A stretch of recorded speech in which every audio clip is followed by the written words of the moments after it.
Merchant Services is the first place that businesses turn to when questions come up or transaction issues arise. This team provides fast, clear responses and practical solutions that keep businesses' day-to-day operations running smoothly. Today, I'm sitting down with Paul, who's with our Merchant Services department. Welcome, Paul. Thank you for having me. You are very welcome. Thanks for being here. I'm happy to have you here because Merchant Services plays such a central role in how businesses actually experience our company. So I'm looking forward to highlighting the work that you do and your interactions with our merchants every day. So to get started, can you explain maybe what Merchant Services is and what they do for someone who might not really understand what the department is? Sure. For a merchant who doesn't quite know what we do, I like to relate us to Google for merchants. So anytime they have a question, they reach out to us, and whether it's did a customer get paid for this transaction? Was someone double charged? Where's a deposit that I was expecting? They can email us and give us a phone call, and we're right there with a live person to help them out. I love that analogy. I've never thought of it as Google for merchants, but that's like the perfect analogy for it. So can you maybe explain what, for your specific job role, what that looks like on a day-to-day basis? Sure. We assist merchants in a couple different ways, whether by phone or email, however they prefer to reach out to us. There's a few of us on the team within the department, and we share an email inbox, as well as we're all logged into a merchant services queue. And as emails and calls come in, we kind of try to grab them from one another as quickly as possible to kind of race to help our merchants reaching out to us. How long would you say it takes for the queue? So like if a merchant were to call in, how quickly is that phone call answered? From when they call in and they hit our automated line and they select merchant services to when it rings to our queue is about 18 seconds to where our queue will ring for us to answer that call while it preps the phone call coming into merchant services. So within 18 seconds, their phone call is answered. Correct. And 17 seconds is the automated line, that they choose merchant services. Then it says, we'll get you over to the team. And, as soon as it rings, it's within seconds that one of us picks it up. Which is so different from what you normally experience when you call into like a business support or your bank or insurance. You are on hold forever. Right. Many times, yeah. An extended hold. Yeah. What about emails? How long do those take to respond to? They are within usually an hour, depending upon the request. If it's going to be an extended request that we might have to do some more investigative type research on, we will typically immediately acknowledge it, so that way the merchant knows someone's received this email, myself or someone else on the team, and that way they know it's being looked into and addressed for them, and they're not just left hanging and wondering what's going on. Yeah, I love that. I think that that's so important for merchants to feel like they're supported, they're not being ignored, that at least it's been received and it's been working on, and they're not twiddling their thumbs waiting for an answer. Yeah, it's that basic communication, like getting even just the response of, hey, we've got your request. We're taking a look at it, and we'll get back to you as soon as we have that information put together for you. So let's talk a little bit about your specific journey.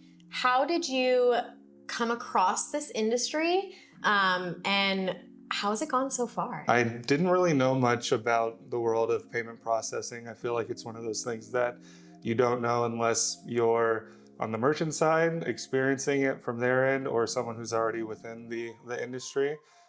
My background has always been within customer service. I saw, an opening with the company. I live here locally around the business. I saw that it was customer service related. It highlighted a lot of my strengths, and it looked like something that I could excel in. Well, speaking of living here locally, the cool thing about our company is everyone is in the office, and we don't take different departments and outsource them to different countries or different states. No one works remote. Like, we're all in the office and we're all working together in person. How do you think that that plays a role? I think it's a huge role in the sense of, first of all, I feel like a lot of support lines that you do call, that's typically not the case as far as, being local or within, the country itself. So sometimes that could cause issues with a language or understanding barrier. Here with us, all being in the office, it gives us a really great connection in the sense of If a merchant has a question that applies to a service side question, but also maybe tech might be involved, they're just a few feet away from us. We can discuss their issue together. I mean, any department, we're all here just, a phone call away, but it gives us a better connection and understanding, which I feel like you can see or at least feel there's a lot of overlap in supporting our merchants. I think it provides better support. I mean, with every department being here within the same building, I think it plays a role into how quickly merchants are able to be assisted, whether it's services related or they want to add some equipment or it's a new merchant wanting to board here with the company. It's all in-house. Can you explain maybe how your department works with other departments? I know you said they can call in and they might have questions for tech or accounting or underwriting. How does your department work together as a team with other departments? I related us to like Google for merchants. I feel like we're like a library or archive for our departments in-house. Just because we connect and overlap with so many departments, we have to know a little bit about what each department does, how some of their procedures and protocols work, because we need to know when a merchant reaches out to us, if it goes past our department and how that would be handled so we can set the expectation for the merchant on, hey, this is going to go to this department. They'll assist you further with this request. Let's get you in contact with them or explain that type of request on how long it might take to be assisted with. And our departments internally, when they have a question, they reach out to us in merchant services to help investigate something further that they might have an issue looking at for a merchant, or just any kind of question that a merchant might come to them about. We're here to assist them, and if they need some greater understanding of a topic that maybe we're all looped in on an email, but merchant services answers that email, they a lot of times will come over and maybe ask for a little bit more explanation on how we gathered that answer. And I think that helps too. So like if a merchant even has like a basic question that it might relate to another department, it could be tech related, it could be chargebacks and disputes related. I feel like merchant services usually handles it pretty well, where not all the time the merchant has to be transferred. A lot of times if they have a question that might not pertain to us, we still take the request down if it's by phone or if it's by email. We will loop in that team that would handle that request. And the merchant has visibility on that email knowing that that new team that's going to assist them was brought into the conversation. So they're not left waiting for an email or waiting for a phone call from that team. What do you think is the most misunderstood part about merchant services, whether it be from internally our company or from merchants? I mean, maybe externally from merchants, we're here to answer the most difficult question you might have. So we don't want them to feel like, hey, this is some difficult question that we don't want a merchant to feel like they're stuck with this question, that they can reach out to us, whether it's something as simple as, hey, I need a receipt for a transaction that didn't print out, or hey, I need help looking for a certain amount of funding that I'm not expecting, or I was expecting and I'm not finding it. Can you help me reconcile my account? We assist with, real simple things all the way to basic accounting things and reconciliation. Did you ever think that working in customer service, you would have to do math? No, I was not a fan of math in high school, but it's become something that's grown on me. So sometimes I look forward to those things because it's there. It's there somewhere, and we're investigating it and looking for the answer. So just got to find it. I actually started out in merchant services before I was in my current department, and I remember just thinking, oh my gosh, I did not get into this department to do math, but then I would have spreadsheets that looked like rainbows because we were doing so much investigation, so much digging, and then they were beautiful spreadsheets, and everyone was like, oh, there's the answer. Exactly. Try to make it as easy to understand as possible because sometimes those spreadsheets have a lot going on. So can you tell me what was the most surprising thing that you discovered when you started working with merchants? How much their needs can vary. With a merchant, there's so many different types of businesses that we assist with. And it definitely does not pertain to every single merchant as far as the types of questions or needs that we assist with. Some merchants, very rarely reach out to us because they're kind of standalone, or they have things under control on their end, but there are merchants that we have a really good rapport with on a regular basis that reach out with regular assistance needs, but in the sense of like maybe they just need some reporting pulled for them, or they have a question on some transactions. But there are merchants that we know like by first name that we help out with on a day-to-day basis. So, when a merchant calls in with a request, can you walk me through your troubleshooting process? Where do you start with them, and how does that flow and to the ending point? Sure. So it really depends on the request itself, but every call that we take starts with account verification. We want to make sure we have the right account pulled up. We want to make sure the person we're talking to is authorized on the account.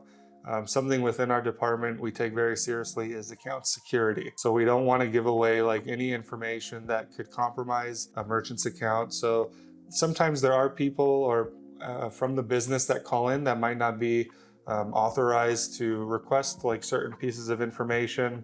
But what we'll do in that case is we'll take the request down and we'll still look into it. But when it comes time to provide documentation or an answer, in that case, we would reach out to the authorized contact on file. So I feel like that's something that also does set us apart in the sense of, account security is a big thing with us here. And oftentimes it's not like we're screening the call, but we want to make sure we're talking to people who should be able to receive sensitive information. Once we have their account pulled up and we know who we're talking with, we would take down their requests. Some requests we could answer over the phone, depending upon if it's something in the sense of, can you verify if this person was double charged, or if you see if this transaction was successful.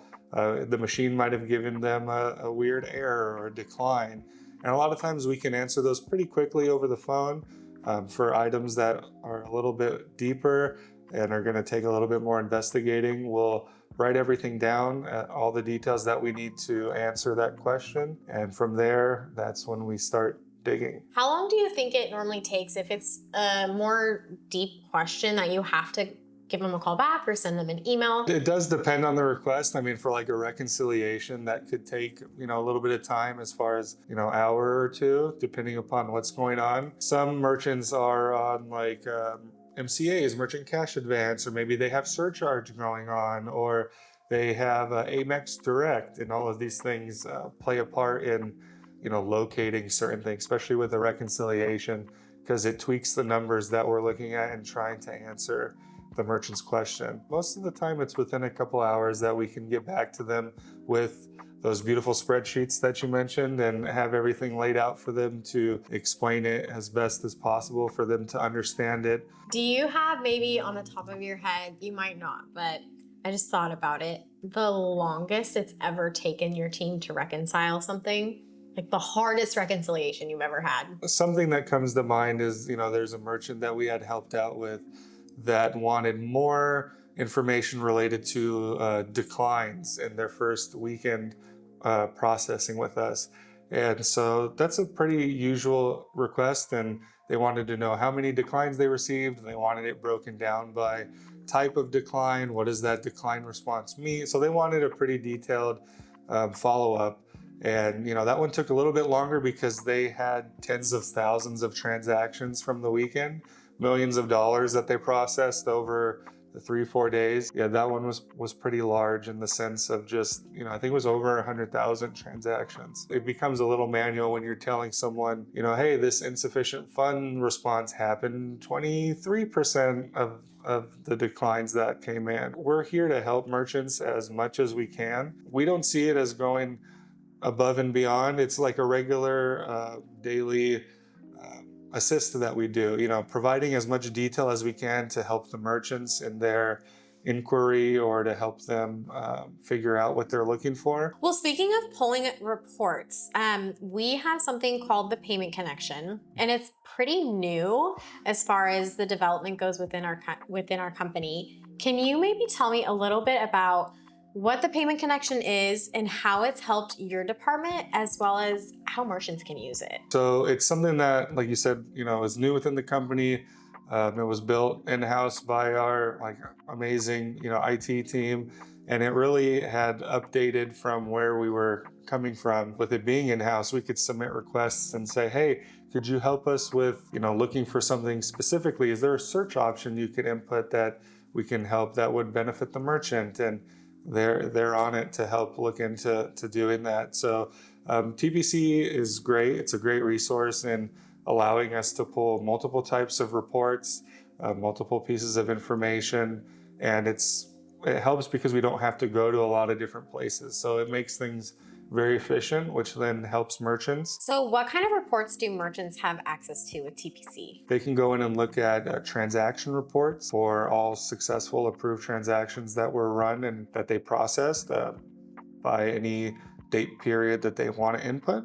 They can also look at settlement reporting, where those transactions then were grouped together in a settlement ID and how they're going to be funded for those. And then they can also go in and look at chargebacks. There's, deposit reporting. There's all different types of reports that they're able to pull and access. How is that different from maybe the merchant's own accounting system? Well, we have all the information that they need, so we're there to provide it to them as needed. And, whenever they need to pull something, it's at their fingertips, really. And if they need help trying to figure out how to navigate that, the payment connection site, or looking for a specific piece of information, we're also here to assist with getting that over to them. Do you think that merchants, since it's pretty new, have found it pretty easy to navigate since it's been implemented? From what we've seen and feedback-wise, it does seem pretty, point and click, and it takes you kind of exactly where you're looking to go. It's not too complicated. There's really just a few things that the merchant has at their fingertips that they can do as far as, reports or monthly statements. And as they click, it just takes them to the next step. And okay, you want to look at transactions. What date range do you want to look at? Then go from there. And they're able to download all of these reports directly from the payment connection. Do you know or have any input on what merchants might be able to do on their end to make their interactions with support more efficient or easier? It's a good question. It definitely helps when the merchant has a good idea of what they're calling in for, as far as concise, here's exactly what I need help with, here's my account information, so we can pull it up quickly for them. If not, we can look them up by business name, but what helps us the most is if they have all of that kind of put together and ready while they're calling in. So from there, that way we can just get going on what their request or their question is. What's your most common question that you get from merchants? Transaction verifications. They'll ask us if something was successful. Did this get declined? Why did this get declined?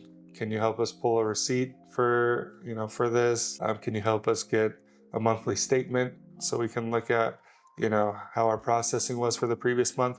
Or I just handled a request like this today for tax season.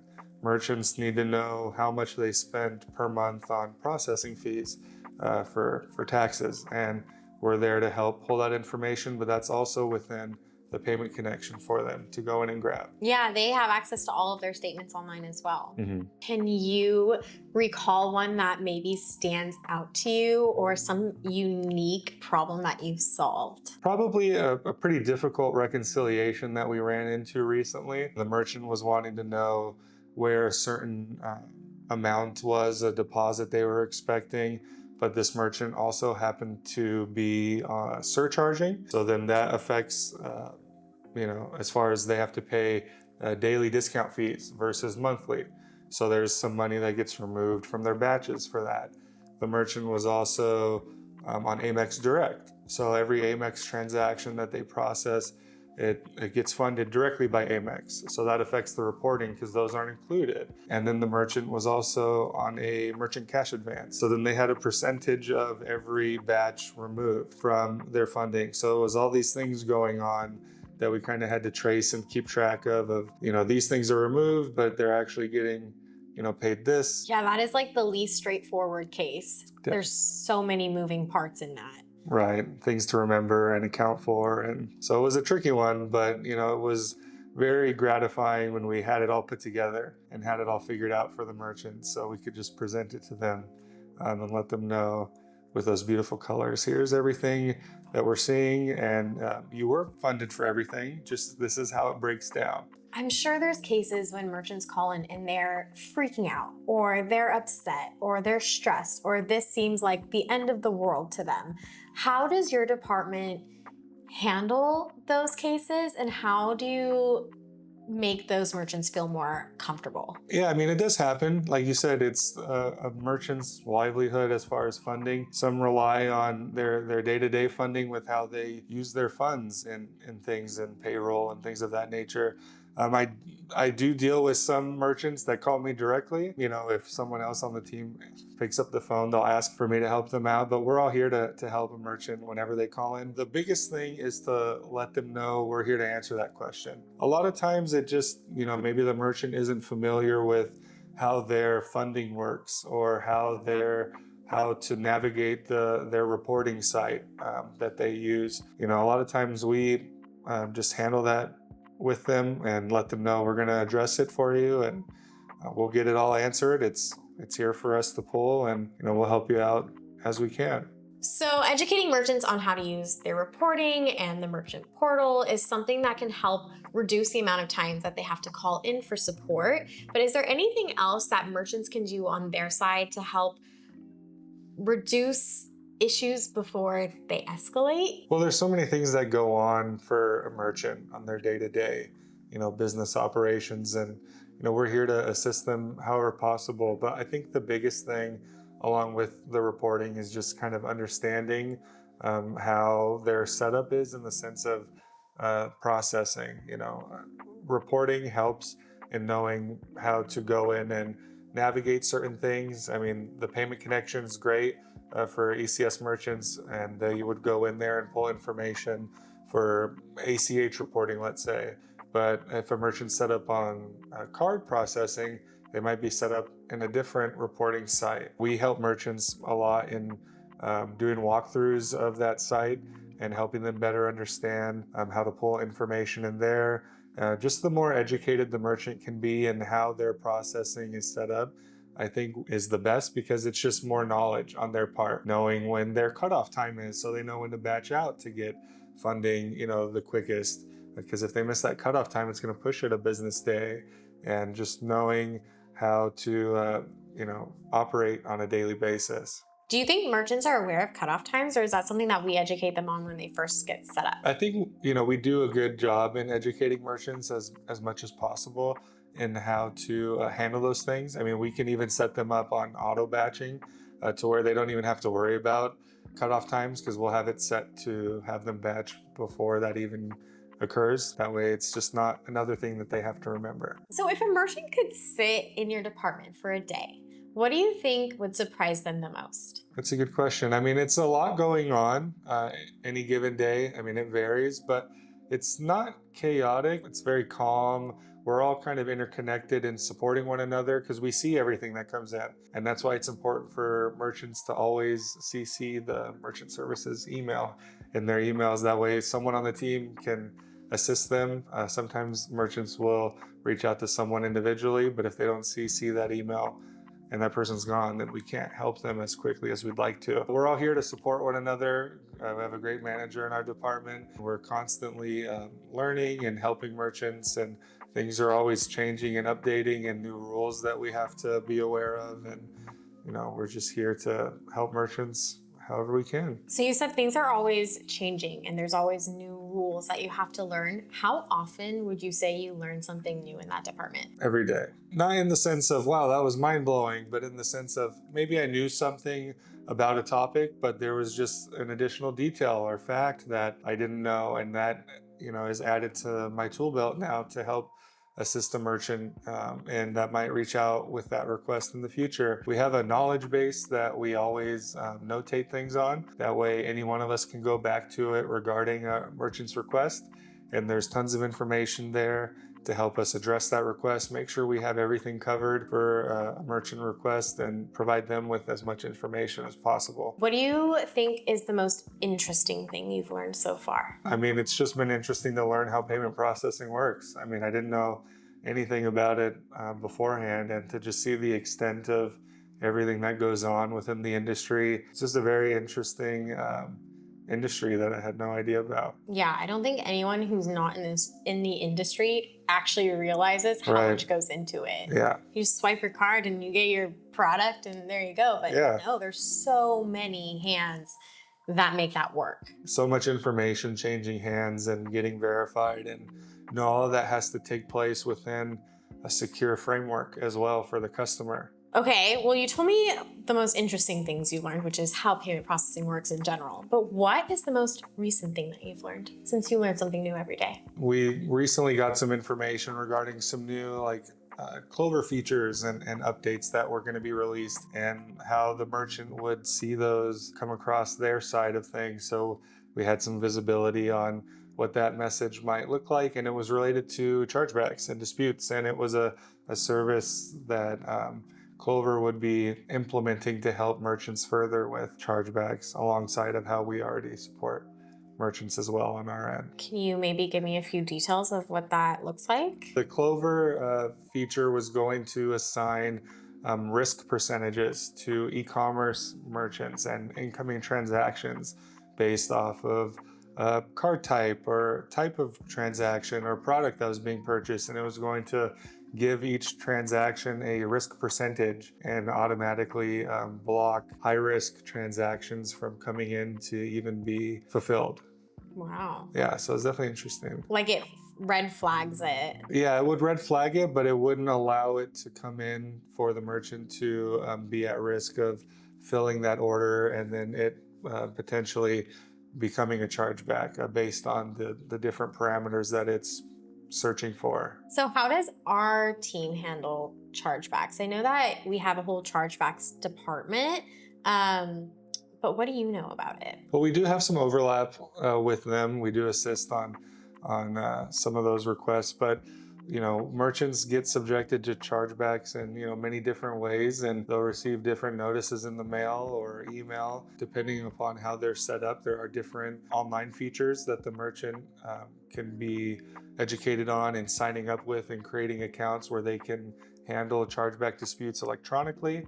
That way, some of these networks are still handle things by mail, and that could take longer. So with a merchant, time is of the essence when it comes to chargebacks. They have a limited window in submitting documentation, but we have a great chargeback department that is here to walk a merchant through how, from step one, from receiving that notification, how to go about submitting information, what's the best type of documents and information to submit. That sounds like something that would be very beneficial, because a lot of companies, they don't provide support for merchants with their chargebacks. They just notify them and then it's up to them to figure it out. Yeah, we have a team that's dedicated specifically for chargebacks that merchant can reach out to directly and get that one-on-one support for combating these things, and getting the education that goes along with understanding chargebacks, because there's so many different rules that apply to these things that it's a lot of information to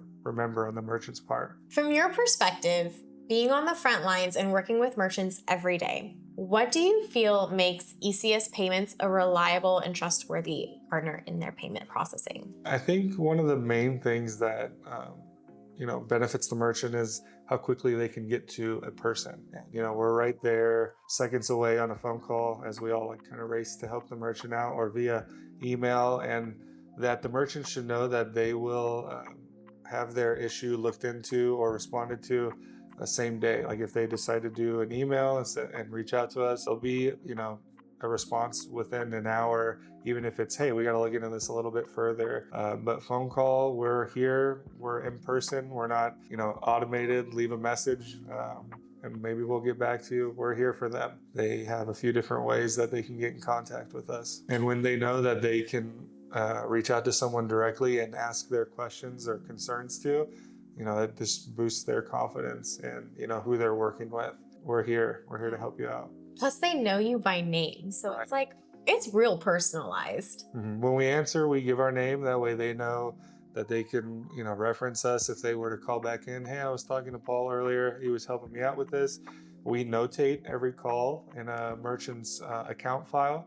That way, if they were to call back in, and let's say I stepped away to go on break or to go on lunch, and someone else on the team answers the call and they pull up the merchant's account. They'll see that I left a note that I spoke to the merchant earlier. This was the request that they had. We leave notes as we put the answer together, and we send it back to the merchant. If you could give yourself one piece of advice before starting this position, what would it be? Be prepared to learn. There's a lot of information that I definitely wasn't expecting to take on. Nothing challenging or out of the ordinary, but just the amount that comes with being within the industry itself and learning that, and then within the department that assists every merchant that calls in and everyone else within the company. So just a lot of different pieces of information to learn and understand and really put it all together to help our merchants and help our internal teams as well. I love it. Well, thank you so much for joining me and sharing your insights. And I hope that our viewers have learned more about what ECS does and how we really take pride in the care that we have for all of our business owners. Definitely. Thank you for having me. Merchant Services plays a huge role in keeping businesses informed and operations running smoothly. Paul's perspective shows us just how much our team truly cares. If you ever have questions or concerns about your business's payment processing, our team is always here and ready to assist. If you enjoyed sitting in on this conversation, check out our full library to see how ECS Payments puts merchants first with our dedicated in-house support in every department. Until next time, I'm Shanna with ECS Payments.